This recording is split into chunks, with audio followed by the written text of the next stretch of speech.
It's been quite a 2023 for the Winnipeg Jets, their fans, and head coach Rick Bowness, who quickly became a fan favorite with his brand of frank honesty, trying to fix the Winnipeg Jets and get them to fulfill their potential. And Michael Remis, as we get into 2024, I'm going to look back at some of the highs and lows of the Winnipeg Jets through the voice of head coach Rick Bowness, who very quickly became must-listen-to material for us on Winnipeg Sports Talk and Winnipeg Jet fans. Yeah, we weren't really sure how it was going to go with our first year with Rick Bowness as head coach of the Winnipeg Jets.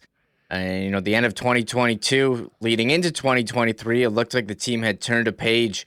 At one point, they were the top team in the Western Conference, but quickly, as you mentioned, cracks in the armor began to show, and the team had a bit of a nosedive, ending in the eruption of the playoff loss to the Vegas Golden Knights. But they've turned things around and are looking a lot like the team that we saw in the first half of last season.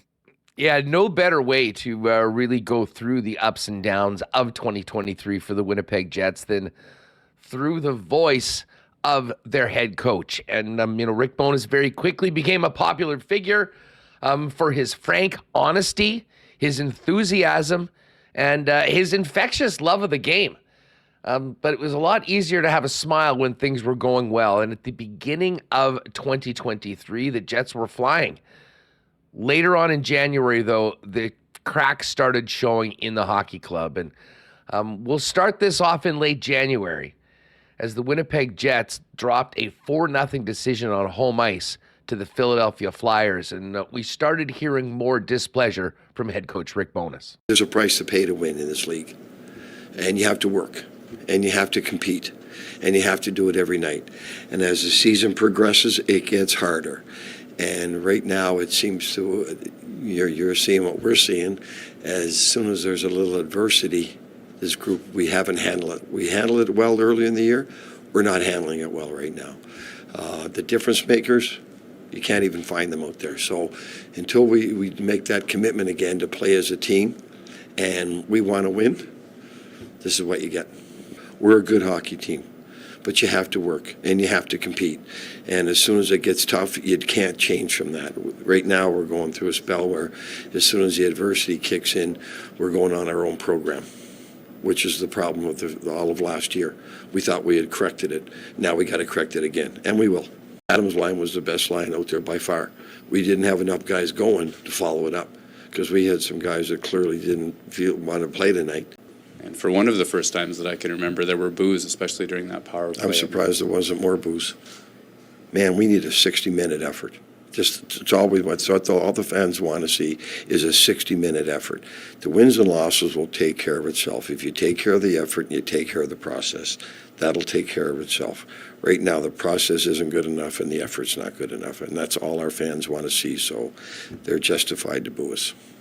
So that was after a 4-0 home loss at the end of January. And Rima, I think that clip perfectly shows the accountability demanded by the head coach, but the frank honesty that fans have been receiving since Rick Bowness was named head coach. And I mean, sometimes you like what he's saying, sometimes you're frustrated with it, but it's quite obvious that people appreciate the fact that they're not getting patronized, they're not getting BS'd. Rick Bowness will come out and tell you the way it is, and I'm sure some of the players didn't like it, but that was true after that dismal night in the end of January against the Philadelphia Flyers at Canada Life Center. Yeah, Saturday night at home. I remember watching this and being pretty stunned by his reaction, but I don't think anything he said wasn't true. Expressed disappointment, said there wasn't effort. It was the things you want to hear.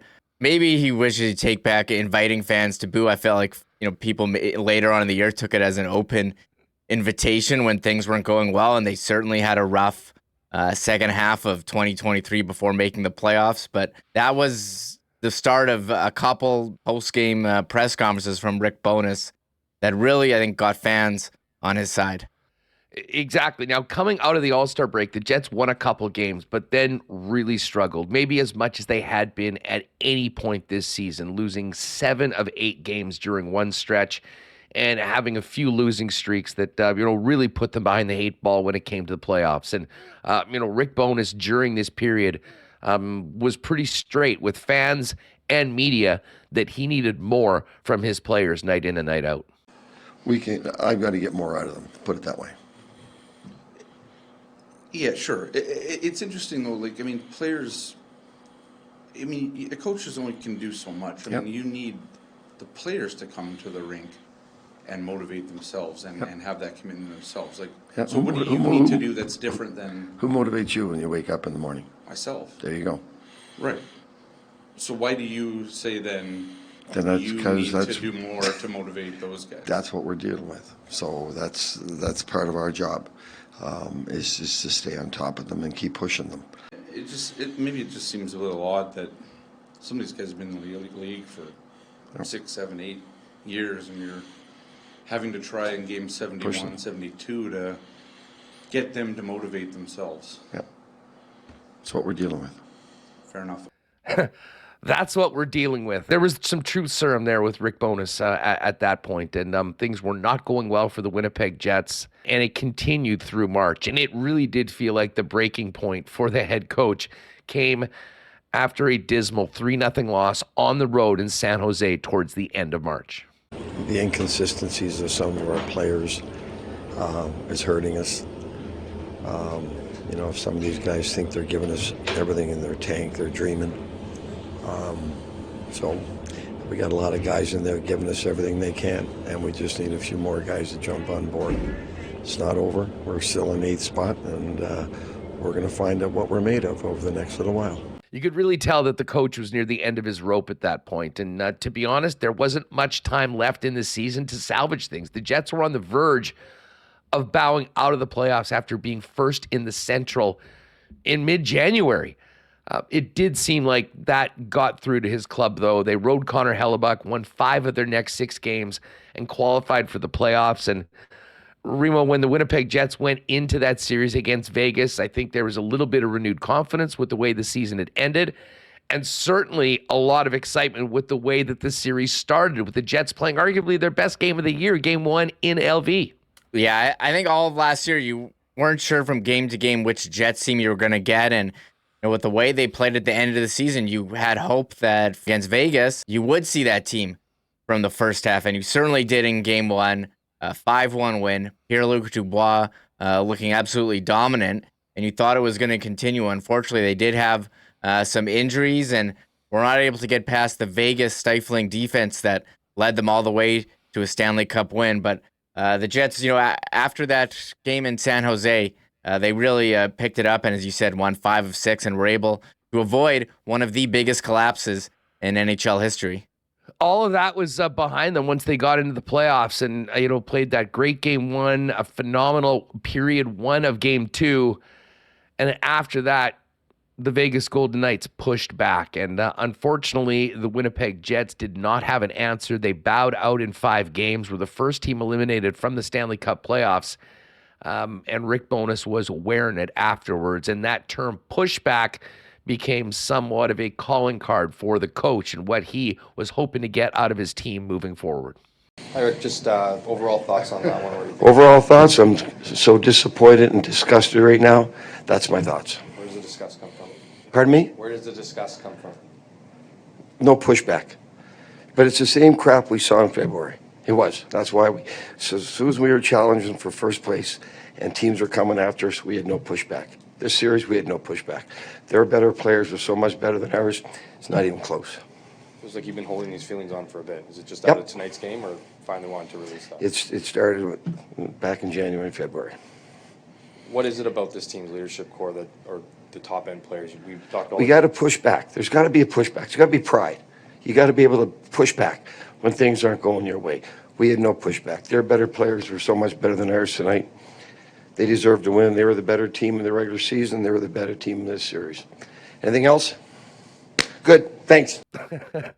I will tell you, amongst all of the clips that Rick Bowness has graced us with in front of a microphone over his time here in Winnipeg and 2023, Reem, the one really does stand out. It was sort of like a volcano where you get a little bit of activity over the course of a period of time and something happens and the volcano explodes. And that was the final explosion of Rick Bowness for last season after the way that his team played, going through the final few months, and then unfortunately bowed out in a way that he certainly did not like, as you could tell by what he had to say after Game 5. Yeah, that's a legendary press conference that gave us, pushback, a word that's been used so often on our show. And it was amazing to hear him say, some of these feelings had been brewing for months. It was something that everyone had felt. And, they definitely ran into some injuries there. Who's out? Scheifele, Morrissey, Ehlers. It's going to be tough to win without those guys. But he was calling out some specific players on the ice there with lack of pushback. And again, that was a press conference that we played quite often here on Winnipeg Sports Talk on our YouTube channel the next day. Yeah, I mean, pushback might be the word of 2023 on WST, to be perfectly honest. I mean, both coming out of that particular media availability at the end of the playoffs, but also I think what Rick has tried to instill in this club, creating a new culture, one of a team that does push back, and we've certainly seen that through the start of this season. It wasn't done there, though, because as disappointing as the end of the season was, those comments created a lot of conversation, not just here in Winnipeg, but around the league. And maybe the most interesting day following that was locker cleanout day, when a number of Winnipeg Jets, starting off with Captain Blake Wheeler, came out for their final media availabilities and said, I didn't agree with how he handled himself after that game. Unfortunately, we didn't show up in a manner that we would have liked to. So there's, like I said before, there is room for disappointment in that, but I didn't like how he handled after that game.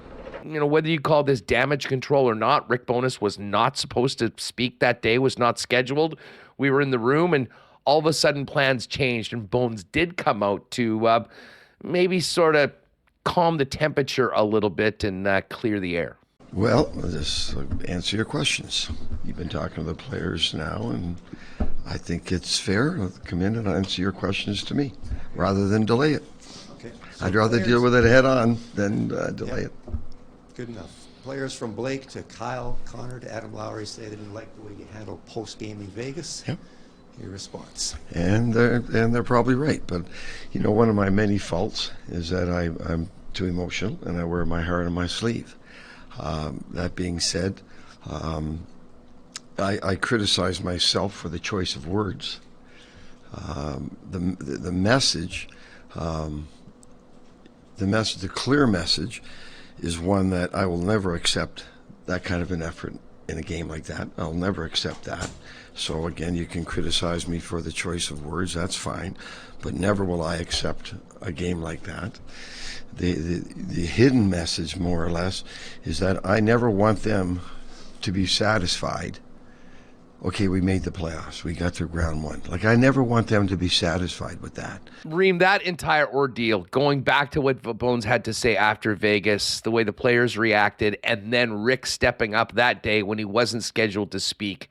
If it did anything, and I can tell you from personal experience reacting on the show and getting feedback from fans, it made Rick Bowness even more popular than he was before. And it simply comes down to the fact that I think Winnipeg fans appreciate the honesty of Rick Bowness. And I think many of the players, as we're seeing right now, do as well. It might not have seemed there at the time, but that was at the moment when Bones really became, I think, Winnipeg's guy. And the plan was put in motion by management and general manager Kevin Cheveldayoff to change the makeup of this team and get out the potential that we're seeing so far this season. Yeah, there were a lot of questions coming in and out of that press conference. Would Rick Bowness be returning? And it appeared he would be the guy, but a lot of questions about the future of the Winnipeg Jets. Rumors started swirling about Captain Blake Wheeler, his future with the team, but also players going into the last year of their contract, and Mark Scheifele and Connor Hellebuyck. And would everyone be able to coexist after, Rick Bowness called out their effort after Game 5? And now I think maybe that was a bit overblown. We've learned what great relationship he has with the players, checking in with them during the offseason. But that year-end press conference was certainly It was definitely interesting from a number of levels and did raise a lot of questions about the future of the Winnipeg Jets. Well, time heals all wounds. Time away from the club, I think, was probably great for the players and the coach. And then it was time for Kevin Cheveldayoff to go to work. There was lots on the to-do list for the offseason for the Jets general manager. It started off with trading Pierre-Luc Dubois to the LA Kings in a package that included Gabriel Velarde, Alex Iafallo, and Rasmus Kupari. But they weren't done there yet. The Winnipeg Jets bought out Captain Blake Wheeler as part of the continued culture change of the club. And maybe as big as any offseason move, named Adam Lowry the new captain of the Winnipeg Jets. So as everybody got into town in September and got ready to tackle another 82-game season, Rick Bowness met the media and laid out his plan for training camp in the upcoming year. Listen, we're like 31 other teams. We didn't win the Stanley Cup, and that's the bottom line.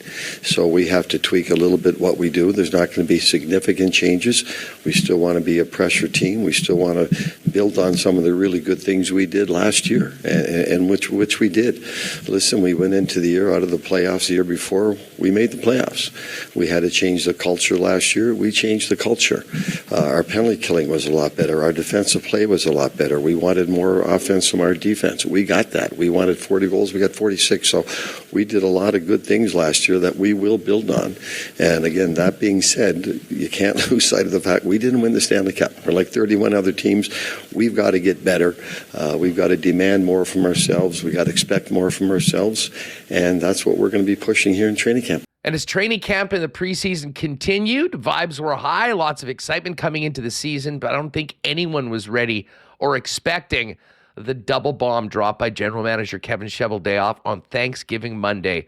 In mid-afternoon, the Winnipeg Jets announcing the dual signings to identical 7-year extensions for star players Mark Scheifele and Connor Hellebuyck, whose contract situation had the potential of being a cloud hanging over the team up until it was resolved one way or the other for both players. Needless to say, this was a huge development for the hockey club and one that was very much welcomed by head coach Rick Bowness. We don't have one player in that room that has a half a foot out the door. We don't. They all want to be here. They all want to be part of the Winnipeg Jet team. They all want to be part of growing with the Winnipeg Jets and where we're going. So in order to do that, you need your best players to show that commitment, and we got it today. We know the other players that are here, they're signed for a long term. But this just shows everybody in that room, okay, we think we can win with you guys. We're staying here with you, and we're a big family here, and we're part of the family for a long time. And in that clip, you heard the word and the theme family that we've heard plenty this year from the Winnipeg Jets. It really does seem like a legitimately tighter knit group playing for each other. And Remis, in a way, that was shown early on in the season when after all the work that the team had done and the coaching staff had done going into the season with a nice start, Rick Bowness had to step away from the club for an unknown period of time to be with his wife, Judy, to take care of her after an unfortunate medical condition. Yeah, it was really unfortunate incident in the Bowness family, and it's not too often where a head coach steps away and they don't miss a beat. Scott Arniel certainly has experience behind an NHL bench, and he came behind, and they all were able to rally together and play well while having Rick Bowness in their thoughts. And it's not too often where a coach and his wife are on the team plane traveling, but I think it just showed how together the team is and how they're all playing for a common goal. Scott Arniel and Brad Lauer, Marty Johnson, they all did a heck of a job holding it down for Rick Bowness, but the return of Bones in the first half of the season was another big moment. If you've seen the runway series that the Jets have put out, some great behind-the-scenes footage of it. But it was an emotional Rick Bowness returning to the fold to a team playing very, very well that welcomed their coach back as well. Judy is doing about as well as we could expect. The meds that they have her on, we knew it was going to take a while for them to take full effect. They told us originally it was like 2 to 3 weeks. Well, now it's almost 5, so I'm a little more comfortable leaving her alone for a couple hours to come to her practice. She's getting stronger every day, and about as good as we could expect at this point, but I wouldn't be here if I wasn't comfortable leaving her for a couple of hours. Great news. I mean, how challenging was that to go through for you and her Well, together? as you go through life, there's always life-changing moments. And that was certainly a life-changing moment for us. Big picture, how do you feel about where your group is at through as you get close to the quarter point on Sunday here? Yeah, there's a couple of things that have slipped a little bit, so we're going to have to. And I saw some of that stuff in the Tampa game, and even the Arizona game and the Buffalo game. So we find ways to win, and that's what we're doing right now. And we'll just tweak it a little bit and get on top of these guys a little bit about a couple of things. But listen, again, the staff did a great job. The players are playing their hearts out, and that's all you can ask. The little things that are going to come up during the course of a game and a regular season, they're going to come up, and when you see them, you address them. And with Bones back on the bench in Florida, taking on another former Winnipeg Jets head coach, the squad rewarded their returning bench boss with a 3-0 win. And, Remis, there's a lot of big wins so far this season. That one in particular, not only with the way the team played, but the emotion around the return of Rick Bowness, I think speaks to a lot of the themes that we've been hearing from coaches and players throughout the year. Yeah, everyone was able to rally together. And that month of November has two, key moments. The win earlier in the month in Arizona, a bunch of players returning from Adam Johnson's funeral, and Neil Pionk scoring when, he hadn't for a while. And that was another one, Rick Bowness's return. I mean, a 3-0 win, Huss, against a very, very good Florida Panthers team for their 5th straight. It was emotional and huge win for them. And I think it began to show that this Winnipeg Jets team is for real and is one of the top teams in the National Hockey League this season. Yeah, that win over Florida actually made it 5 in a row and 8 of 9. The next week wasn't as good for the Winnipeg Jets. They suffered their only 3-game losing streak of the year, but then went into December and wrote a very different story. 4 straight wins to start the season, a tough loss in San Jose, and then back-to-back wins. A comeback win in LA against the Kings, which might have been the signature win of the season, followed up with a beatdown of the Colorado Avalanche at Canada Life Center on a Saturday night for first place. And the belief was growing amongst the city, certainly amongst Winnipeg Jet fans, and it led into a game heading into the Christmas break, Remis, that we'd been talking about and looking forward to a long time. A true measuring stick game against one of the top teams in the NHL, the lone visit of the season for the Boston Bruins. Yeah, there were a number of challenges met and achieved in December versus a very good Carolina team. 2 wins against Colorado, win LA on the second game of back-to-back. It seemed like each of those wins was the biggest win of the season or the best team had played all year. And it was a showdown in Boston, the final game before Christmas break, where you knew a very, very good Boston team was coming into Canada Life Center. And how would they respond to playing such a tough opponent? Well, here's what Bones had to say about the final challenge for his Winnipeg Jets heading into Christmas, a Friday night showdown with the Boston Bruins. That's just the challenges within the league. We all want to be regarded as a hard team to play against, an elite team in the league, and those are high standards that we try to establish here from last year on, and we're just going to keep pushing. And we want teams, again, we talked about with Detroit, we want Detroit to walk out of here saying, wow, we don't want to be in a hurry to play them again. But that's the attitude we're trying to establish here, and the atmosphere here with the players, and being hard to play against every night. And then you move up, and you're in that category with the better teams in the league.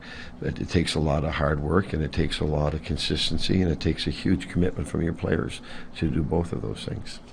And Reem, in a year, and especially, last few months of big wins for the Winnipeg Jets, they delivered once again in a 60-minute beatdown of the Boston Bruins, dominating the game from start to finish, and certainly sending Winnipeg Jet fans, players, and even the coaches off to celebrate Christmas in an incredible spot in the standings in first place, and definitely in state of mind.